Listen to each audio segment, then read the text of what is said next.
2 बरस बाद स्कूल की घंटी बजी।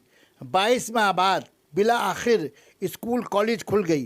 मगरबी बंगाल में कोरोना के केस में कमी आने की वजह कर कोरोना प्रोटोकॉल पर अमल करते हुए सारी हिदायत पर आज 23 फरवरी स्कूल कॉलेज खोल दी गई। पहले रोज स्कूल में तलबा तालबात की तादाद कम नजर आई।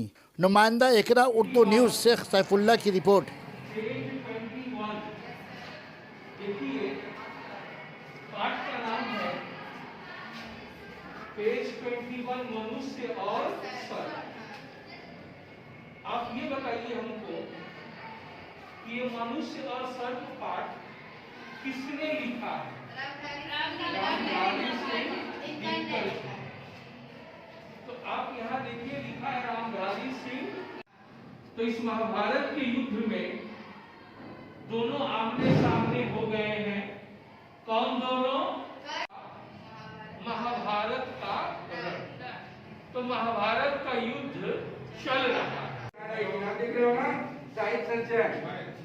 आज एक दोहा पूछते हैं, तुम लोगों ने कितने लगे बता सकते हो? बताओ।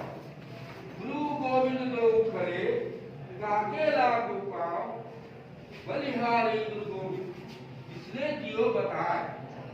अर्थात इसका अर्थ कौन बताएगा मुझे? तुम लोग इसको बता सकते हो?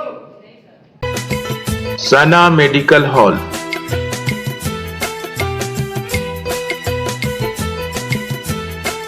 10% discount on every medicine.